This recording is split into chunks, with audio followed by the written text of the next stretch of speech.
Сәлеметсіздер ме, құрметті оқушылар. Бүгін бізде қазақ тілі сабағы. Сабақты бастайық. Сабақтың тақырыбы баяндауыш.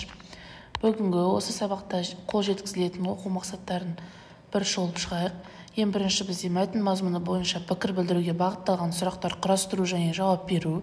Берілген тақырып сұрақ бойынша түрлі дерек көздерден алынған ақпараттарда кездесетін жаңа сөздердің мағынасын сөздіктер арқылы ашу, жүйелеу, мағлұматтардың маңызды тұстарын анықтау. Сөйлемнің тұрлаулы және тұрлаусыз мүшелерін ажырату болып келеді.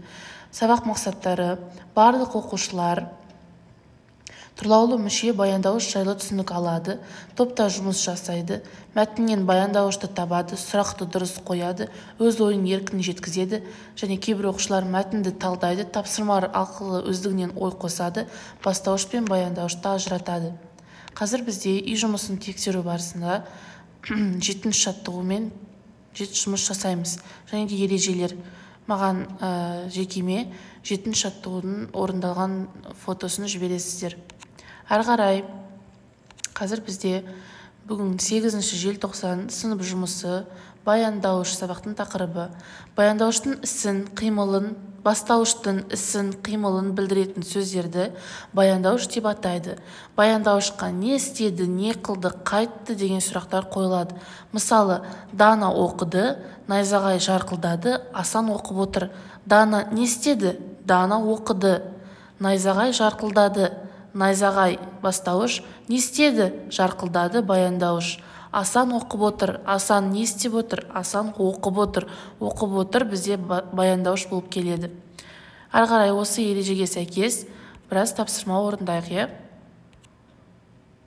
Қазір оқулықпен жұмыс 101-ші бетте 9-ші жаттығу берілген. Сіздерге мәтінмен жұмыс жасасын дейді. Қарайықшы, мәтін бізде не туралы болады екен? Дұрыс, кигіз үй туралы. Әрі қарай мәтінді түсініп оқимыз және сұрақтарға жауап береміз. Бізде сұрақ берілген. Алдымен сұрақтарды қарап шығайық. Мәтінде не туралы айтылған? Мәтіннен өзін бұрын естімеген жаңа сөздерді тап. Мәтіндегі қызылмен жазылған сөздерге сұрақ қой. Бұл сөздер нені білдіреді? Олар сөйлемнің қай мүшесіне қатысты? Демек, қазір біз мәтінді оқыған кезде дұрыстап мәтіннің мазмұнын түсініп оқимыз. Жақсы ма? Содан кейін сұрақтарға жауап береміз. Маған дәптерге жазып жібереміз. Әрі қарай дәптермен жұмыс. 10-ші жаттығуда сендерге тапсырма берілген. Сөйлемдерді көркем жазасыңдар, баяндауыштарды тауып астын сызасыңдар. Әрі қарай сендерге сергіту сәтін дайындадым. Адасқан баяндауыштар. Қарайықшы, сендерге сурет берілген, оларға сәйкес баяндауыштар берілген. Үлгі ретінде, мысал ретінде қарайықшы. Арыстан не істейді? Арыстан ақырады. Әрі қарай өзіміз жасаймыз осыны, және келесі бетте тағы да сендерге тапсырма берілген. Барлық тапсырмаларды мұқият орындап, маған жекеме жібереміз. Қайсы үреді, қайсы маңырайды, мөңірейді? Бұлардың барлығы қандай сұраққа жауап береді? Не істейді? Барлығы бізде баяндауыштар. Адасқан баяндауыштардың орнын тауып, маған жазып жібереміз. Әрі қарай қараймыз.